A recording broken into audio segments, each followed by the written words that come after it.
Hello class, welcome back to your own YouTube channel be the commercial study वहीं जहां concept से ही। So class, आज हम discuss करेंगे अपने बीबीए बीकॉम ऑनर्स के business law and regulatory framework को, जिसमें हम चैप्टर डिस्कस कर रहे थे contract of bailment and pledge, जिसका हम पार्ट 3 तक डिस्कस कर चुके हैं। क्लास, आज हम डिस्कस करेंगे पार्ट 4।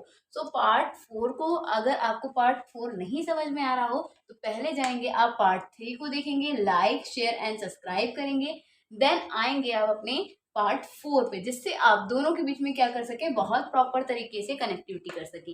तो आज हमारा पार्ट 4 में हैशटैग टॉपिक नंबर 1 क्या है पार्ट 4 का? Pledge by non owner of goods. जो प्लेज लिया जाता है किसके थ्रू? जो उस गुड्स का ऑनर नहीं है, उसको जानेंगे कि वो क्या क्या करता है, कौन कौन सी अथॉरिटी और ड्यूटीज को उसको रिस्पॉन्स करना होता है, एंड सो ऑन सोन बहुत सारे। अभी हमारे पार्ट 4 में ये जो हमारा चैप्टर है प्रॉपरली कंप्लीट हो जाएगा। Contract of bailment and pledge का पूरा कंप्लीट टॉपिक आज हम पार्ट 4 में अपनी कंप्लीट कर लेंगे। तो विदाउट एनी डिले शुरू करते हैं क्लास अपना आज का hashtag topic number 1, pledge by non owner of goods. और बने रहे अपने प्यारे चैनल बी द कॉमर्शियल के साथ, स्टडी वहीं जहां कॉन्सेप्ट सही। So student, pledge by non owner of good. Pledge by non owner of good में क्या कहा गया? The general rule is that it is the owner who can ordinary create a valid pledge, which means एक non owner of good किसे कहते हैं? Pledge क्या होती है? प्लेज विच मीन्स जिसमें आप प्रॉमिस करते हैं किस चीज का? किसी भी पर्टिकुलर परफॉर्मेंस को परफॉर्म करने का, या फिर कोई प्रॉमिस को पूरा करने का। जब आप एक फॉर्मेशन ले लेते हैं, एक टर्म्स एंड कंडीशन में डील करने लगते हैं, उसी को आप प्लेज कहते हैं। प्लेज मैंने आपको पार्ट 1, 2, 3 में बहुत अच्छे से बताया है, फिर से एक बार फिर से रिलॉक करा रही हूँ। प्लेज क्या होता है कि आप वहां पे एक क्या करते हैं, पर्टिकुलर प्रॉमिस करते हैं अपने किसी पर्टिकुलर परफॉर्मेंस को परफॉर्म करने के लिए, वो ही प्लेज कहलाता है। The general rule is that, तो जनरल रूल क्या है? एक नॉन ऑनर ऑफ गुड। सबसे पहले जानेंगे नॉन ऑनर कौन होते हैं। देखिए बच्चा, नॉन ऑनर गुड्स कौन होते हैं? यहाँ ऑनर में यहाँ लिख देती हूँ, ठीक है। नॉन ऑनर्स गुड में कौन लोग आते हैं? विच मीन्स फॉर एग्जाम्पल, आप एक रोड पे जा रहे हैं, टहल रहे हैं, वहां पे आपको बीच में एक कुछ पैसे पड़े हुए मिले, ठीक है। आपने इस गुड को देखा कि यहाँ ये पैसे पड़े हैं, आपने इस गुड को उठा लिया और अपने साथ कैरी करके ले गए, ठीक है। तो आप इस पर्टिकुलर मिलने वाले गुड के क्या हुए? नॉन ऑनर हुए, क्योंकि आपको ये पैसा मिला है, ये आपका है नहीं, ये सिर्फ आपको रोड पे पड़ा हुआ मिला है, इसीलिए आप इस पैसे के क्या कहलाएंगे?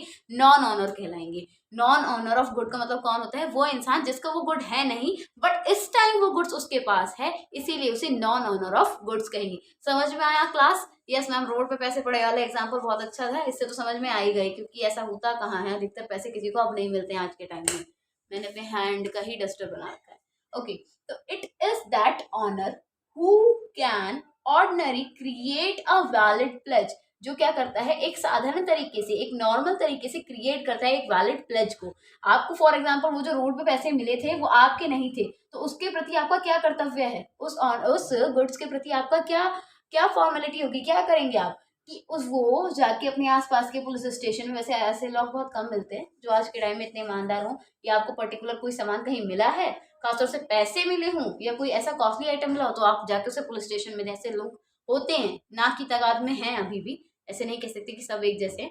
तो क्या करेंगे आपका ये, उसके प्रति क्या आपकी अथॉरिटी बनेगी कि आप जाएं उसको पुलिस स्टेशन में दे कि आप, मुझे ये पर्टिकुलर सामान वहां उस रोड पे इस जगह मिला था, तो आप इसको इसके ऑनर तक पहुंचा दीजिए। तो ये क्या करता है? It is a owner who can ordinary create a valid pledge. तो यहाँ पे वो एक वैलिड प्लेज लेता है कि ये जिसका भी सामान है, ये पैसे जिसके भी थे, ये उस तक उसे पहुंचा देगा, as a good person, as a responsible person for his country.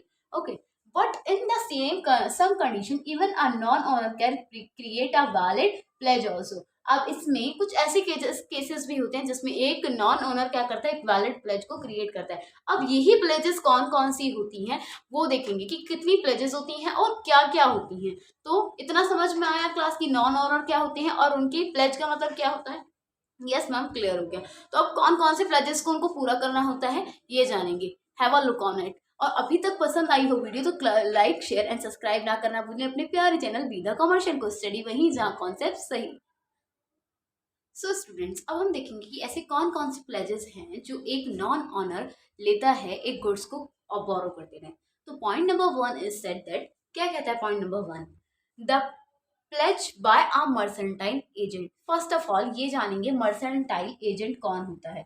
तो मर्सेंटाइल एजेंट किसे कहते हैं students? Mercantile agents are those agents who has not proper right to of take their that particular goods, which means for example के साथ समझेंगे कि उस mercantile agent कौन होता है। वो पर्सन मर्सेंटाइल एजेंट कहलाता है जिसके पास प्रॉपर अथॉरिटी नहीं होती है उस गुड्स की। भी मैंने आपको एग्जांपल के साथ बताया था कि आप रास्ते में चल रहे हैं और आपको रास्ते में कुछ पैसे पड़े हुए मिले हैं, तो आप इस गुड के क्या हुए? एक मर्सेंटाइल एजेंट हुए। क्या हुए? Mercantile agent. मर्सेंटाइल एजेंट क्यों कहा गया? क्योंकि जिसके भी ये पैसे थे उस ऑनर ने डायरेक्ट आपको ये पैसा नहीं दिया है, इसीलिए आप इसके क्या हुए? एक मर्सेंटाइल एजेंट हुए। क्योंकि इसके ऑनर ने आपको इसे नहीं दिया है, ये किसे दिया है? किसने दिया है आपको? इसको, ये आपको रैंडमली ही रोड पे चलते हुए मिल गए हैं। That's why you call that's a mercantile agent. Mercantile agent मतलब जिसको अथॉरिटी डायरेक्ट उसके ऑथर ने ना दी हो, डायरेक्ट उसके ऑनर ने ना दी हो, उसे हम क्या बोलेंगे? मर्सेंटाइल एजेंट बोलेंगे। तो pledge by a mercantile agent comes in under section 178। ये 178 के अंडर आता है ये प्लेज हमारा, जिसमें कहा गया है कि मर्सेंटाइल एजेंट एक प्लेज लेता है कि जो पर्टिकुलर गुड्स उसे किसी रोड पे या किसी भी जगह मिला है वो उसके ऑनर को अपने आप फाइंड आउट करके किसी के हेल्प से उसे फाइंड आउट करके उसके गुड्स को उसे रिटर्न कर देगा। और जब तक वो उसके गुड्स को उसे रिटर्न नहीं करता है, उस पर्टिकुलर प्रोडक्ट का, गुड का, वो क्या रहता है? एक मर्सेंटाइल एजेंट रहता है जिसके ऊपर उसका कोई अधिकार नहीं होता है। बस उसे उतने टाइम तक संभाल के रखना होता है जितने टाइम तक वो गुड्स उसके पास है। तो इसीलिए जब तक उसके पास वो गुड्स है उसको हम क्या बोलेंगे? मर्सेंटाइल एजेंट बोलेंगे उस पर्टिकुलर गुड्स का। बहुत अच्छे से समझ में आया मर्सेंटाइल एजेंट क्या होता है? वो पर्सन जिसको रैंडमली कोई गुड्स रोड पर मिल गया है चलते हुए, और जब तक वो उस गुड्स को उसके ऑनर तक नहीं पहुंचा देता है तब तक वो उस पर्टिकुलर गुड्स का एक मर्सेंटाइल एजेंट कहलाता है।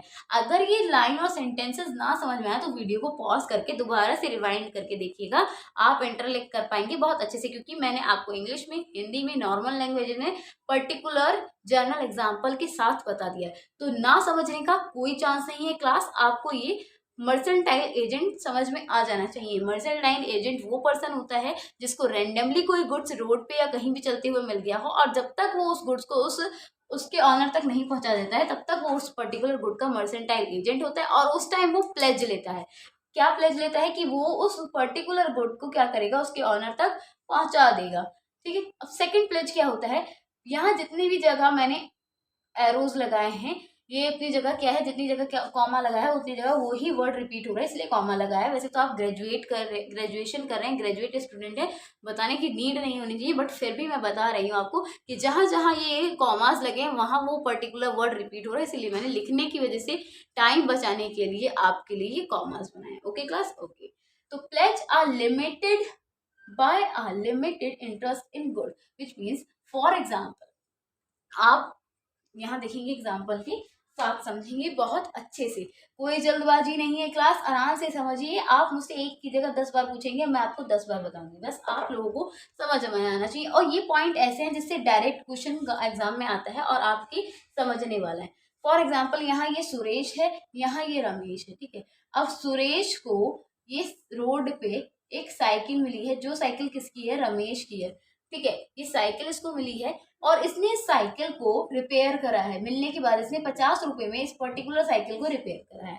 तो अब ये क्या करेगा? ये सोचेगा कि मैं अब इस 50 की जगह 100 रुपए लूंगा वो रमेश से, जिसकी वो साइकिल है, उससे वो 100 रुपए लेगा।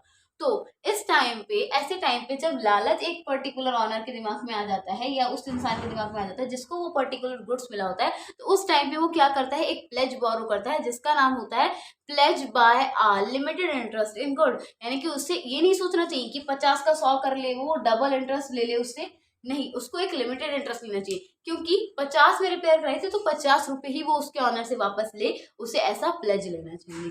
ठीक है। उसे ज्यादा लालच नहीं करना चाहिए, क्योंकि वो अच्छी बात नहीं होती, वो एक ऑनर नॉन ऑनर के अंडर नहीं आती है वो टर्म। तो लिमिटेड इंटरेस्ट का मतलब क्या होता है कि जितना आपने एक्सपेंड किया है उस पर्टिकुलर प्रोडक्ट को रिपेयर कराने में या ठीक कराने में या जो भी कराने में, आप उतना ही उसके ऑनर से लेंगे, उससे ज्यादा डिमांड नहीं करेंगे। That's not a good duty और good symptoms of a particular good person.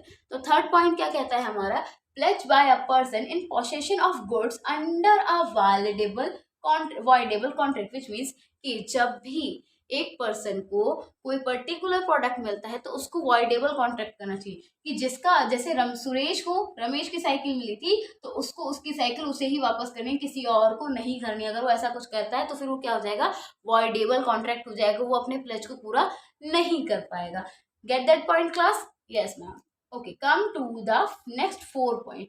Pledge by a co-owner in possession, which means कि को-ऑनर वाले टर्म्स कैसे आते हैं, सुरेश रमेश थे और यहाँ पे एक दीपक भी आ गया, तीन लोग हो गए इसमें। तो रमेश की थी साइकिल, मिली सुरेश को, अब वो साइकिल सुरेश किसको दे देता है, अगर दीपक को दे देता है तो दीपक इसमें क्या देगा, उसका को ऑनर हो जाएगा, विच मीन्स कि मिली तो सुरेश को, बट उसने किसको हैंडल कर दिया, दीपक को हैंड ओवर कर दिया कि आप अब इस पर्टिकुलर प्रोडक्ट को उसके ऑनर तक पहुंचाइए। तो इस केस में क्या होता है, सुरेश से वो पहुंचती है दीपक पे और दीपक क्या बनते हैं, उसके को ऑनर बनते हैं। समझ में आया क्लास? Yes ma'am. तो को ऑनर क्या करता है, यहाँ पे को ऑनर भी प्लेज लेता है कि मैं इस पर्टिकुलर गुड्स को क्या करूंगा, उसके ऑनर तक पहुंचा दूंगा। जिस कौन था यहाँ ऑनर, उसका Ramesh.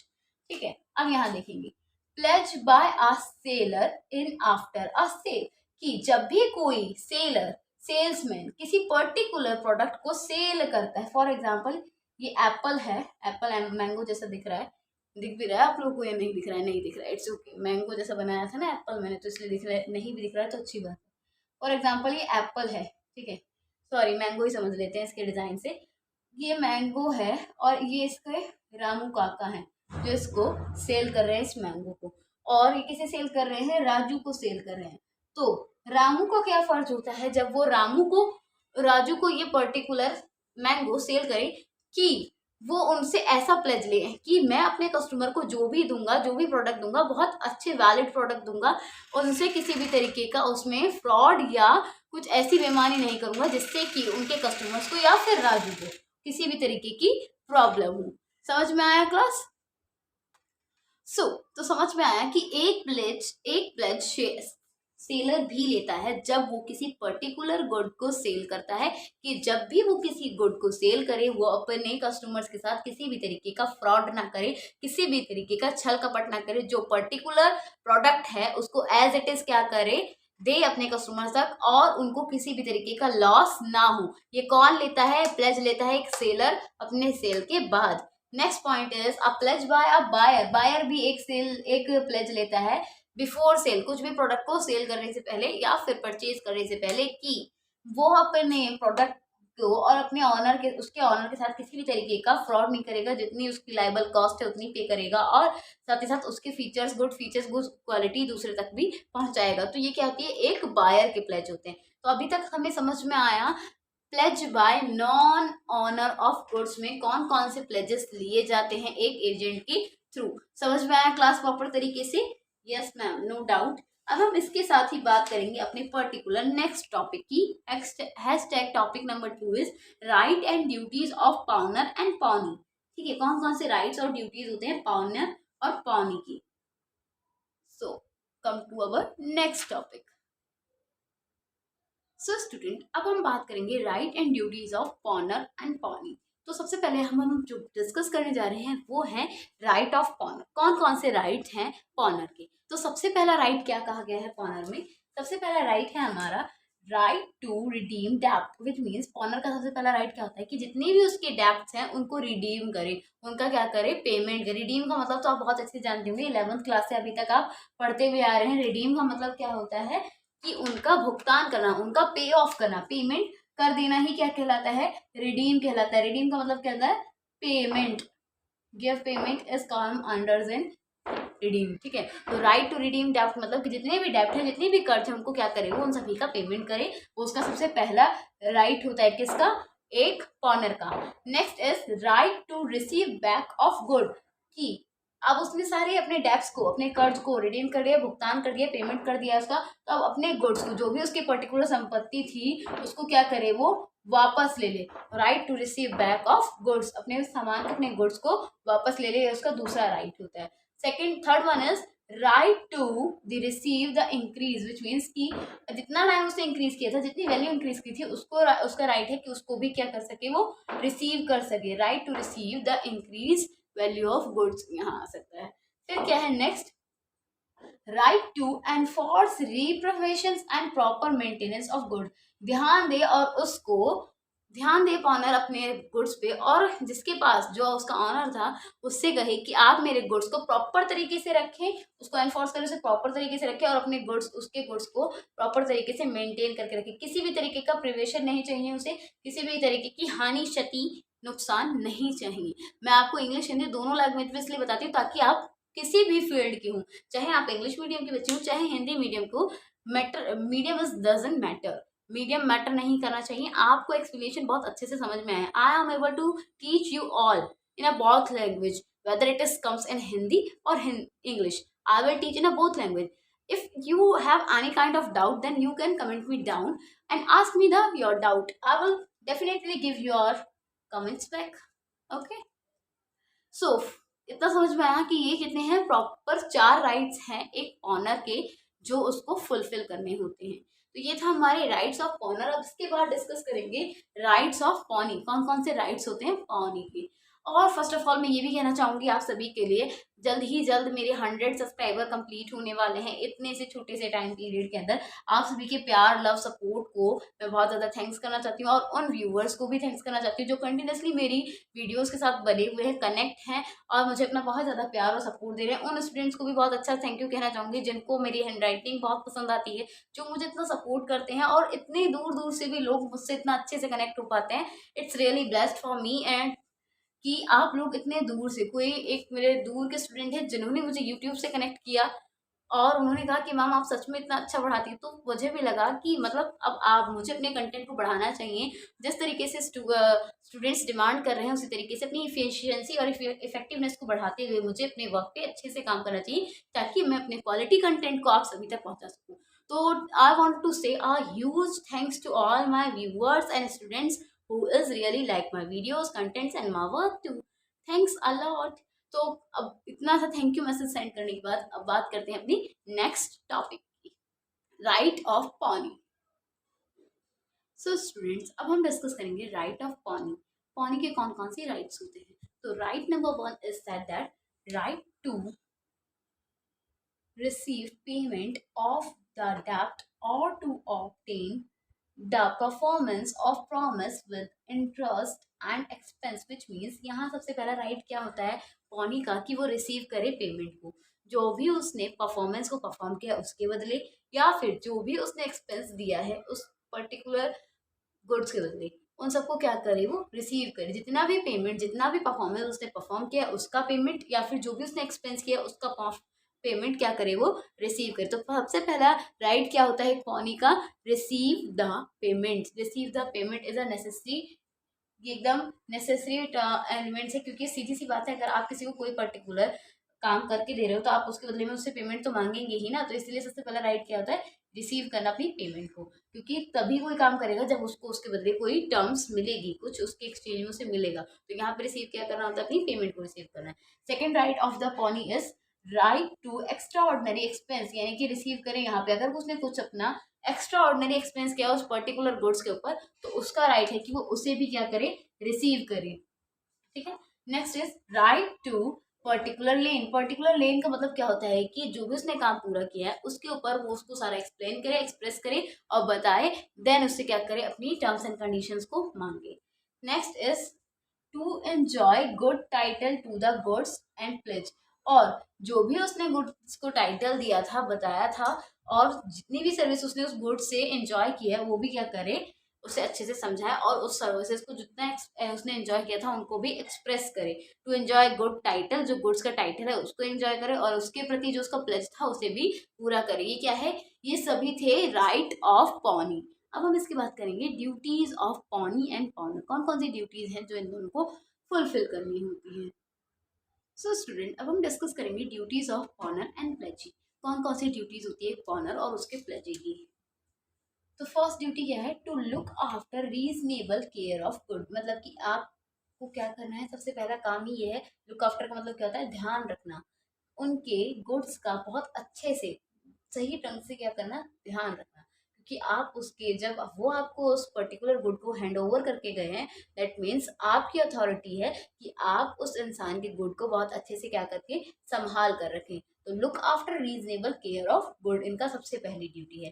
Second duty is to return the goods placed on receipt and of full dues, की अब वो वापस लेने आए हैं अपने गुड्स को, तो आपको उनको गुड्स उन्हें वापस कर देना है। साथ ही साथ क्या करना है, रिसिप्ट ले लेनी है उनसे कि आपका गुड आपको वापस मिल गया है, और अपने सारे ड्यूज को भी उनसे क्लियर करा लेना है। जितनी भी पेमेंट उनको आपको करनी थी वो क्लियर करा लेंगे आप, और उनके गुड्स को क्या कर देंगे, रिटर्न कर देंगे with receipt. Get that point. ये सेकेंड ड्यूटी थी एक ऑनर की।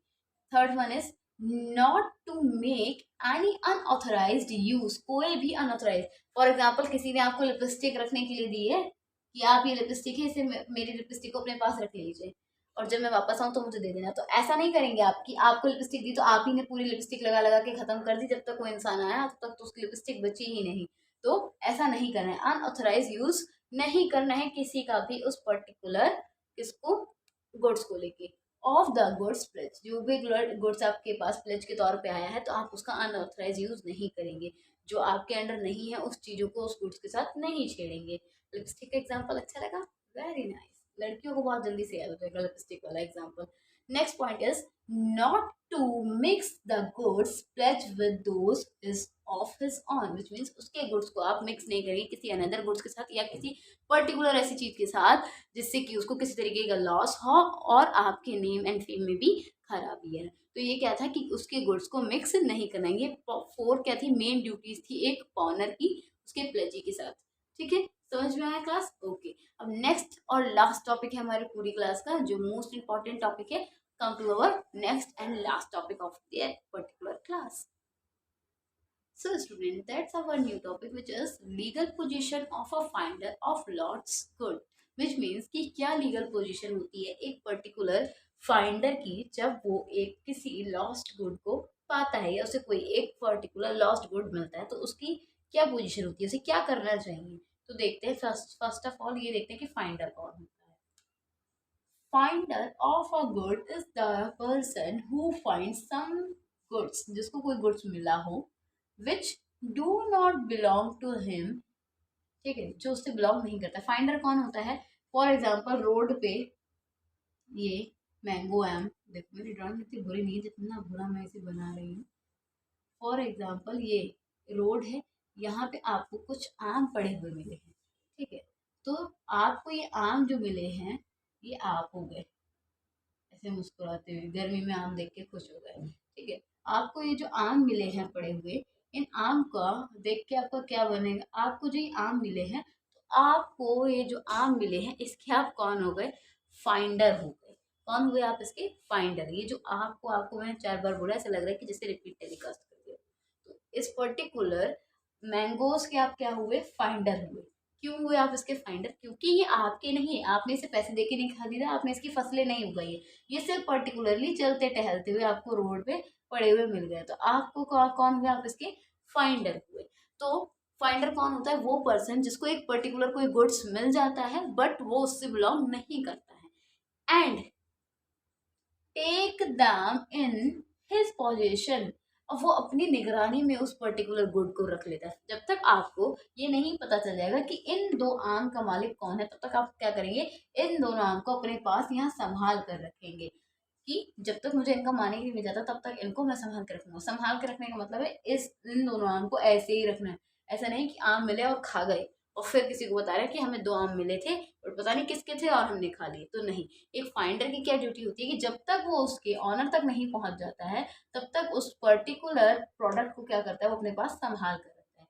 According to section 71 of the Indian contract act 1872 clearly lays down it, क्या, a legal position of a finder of good is that same as that of a bailee. जैसे bailee की condition same होती है, position same होती है, ऐसे ही एक legal finder की भी पोजीशन सेम होती है। तो लीगल फाइंडर कौन होता है, वो पर्सन जिसको वो पर्टिकुलर गुड मिला होता है और उसकी कुछ राइट्स और ड्यूटी होती है। क्या राइट्स और ड्यूटी होती है, sue to reward, which means जिसका भी वो गुड्स है वो उसको वापस करे, उसको ढूंढे और उसके गुड्स को उस तक पहुंचा दे। और दूसरी चीज, और उसके बाद जिसका वो गुड्स होता है उसकी ड्यूटी होती है कि जिसने भी वो गुड्स उसे ला के दिया है वो उसको उसके लिए कोई रिवॉर्ड दे, कुछ पेमेंट करे। फॉर एग्जाम्पल, ए को बी के ये दोनों आम मिले थे, तो बी की क्या ड्यूटी है कि अगर ए ने उसे वो ये आम रिवॉर्ड रिटर्न किए हैं, उस तक पहुंचा दिए हैं, तो वो इनको क्या करे, एक रिवॉर्ड दे। ठीक है,